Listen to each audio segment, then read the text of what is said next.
What's the craziest thing to happen to you on the holidays? My mother-in-law went from telling my daughter Santa isn't real to attempting to kidnap her. My mother-in-law doesn't like me at all. She's one of the typical moms who doesn't want her son to be stolen away by another woman, so my existence alone is enough for her to resent me. It doesn't help that I don't practice her religion and that we don't plan on baptizing our children. This is a mutual decision between my husband and I. For a little extra context, she sends me Bible verses and quotes about being subservient to your husband on a regular basis to get under my skin. After telling her very nicely and calmly to stop once, she had a full-blown meltdown/tantrum about how I won't let her save me, so I just ignore her messages now. My daughter loves Christmas. She loves decorating the house and helping bake the cookies, and she gets to pick the tree out this year. She's so excited, it's literally so adorable. She's been talking about it since July. She also is a very firm believer in Santa. She already has a mile-long list of things she wants him to get her. Side note, she isn't spoiled at all. Some of the things on her list are random items she sees at the grocery store or things on our shelves. Our dog that we've had for 6 years is on her list.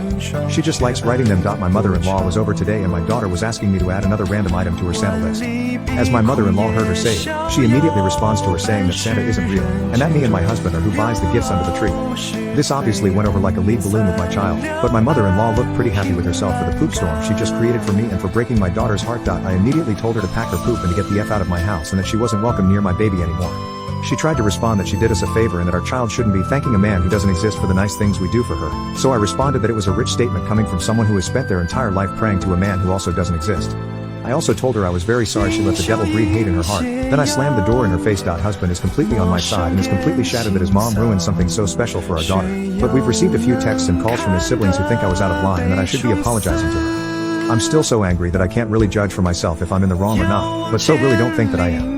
I think she crossed an uncrossable line and that I'm justified in not letting her have a future relationship with my daughter or any other children we might have later. Since the events from the last post, things have only escalated in terms of her behavior. We've kept our stance on not letting her see our daughter and we've had limited contact with her ourselves, but she's tried to find ways to circumvent my husband and I to gain access to our baby. She started sending our daughter presents that are clearly from Amazon but with gift notes that say from the real Santa and Grandma will see you soon.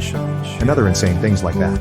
We've been documenting all of this, and we started donating all of the toys and clothing to local charities or to our daughter's school's community pantry so a child with nothing can have them instead. We've also had my husband's sister call us and tell us his mom is on the verge of being suicidal because we took her only happiness away from her, to which we replied that she should be checked into inpatient if she's making those kinds of claims.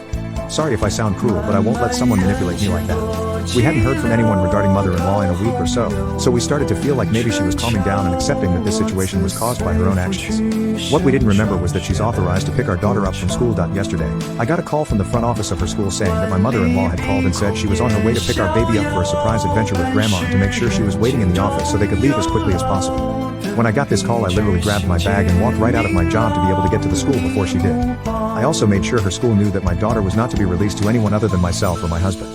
After getting off the phone with me, the school decided to contact the police and to put the school into a soft lockdown, which is when they don't let kids leave classrooms and make sure all the doors to the buildings are secured but they don't announce it to the kids so no one gets scared. On my way to the school, I called my husband and told him to meet me there and what was going on, and he actually made it to the school before I did. When I got there, the police were questioning my mother-in-law, and upon seeing her car packed full, I could tell her little adventure was meant to be a long-term sort of thing.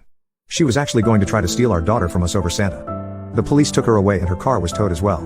When she was loaded into the squad car, her and I made eye contact for a brief second.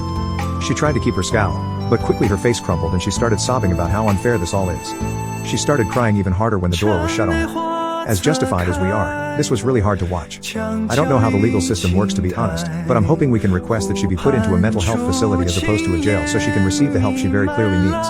We also filed for a restraining order against her and we took her name off the pickup list at school. My husband's siblings have reached out to us and are completely horrified by what happened, and all said in their own way that they never expected things to escalate like this. While it was annoying to have it come to this before having their support, it is refreshing to have everyone on the same page about this finally. In terms of our daughter, we chose to let her finish the school day so she wouldn't know what had just happened to her. I received a lot of helpful advice in my last post about how to fix the damage my mother-in-law caused, and we tried a few of the things we were told to do, but I can sense that my daughter just isn't into it the way she used to be. Her wish list hasn't been added to since.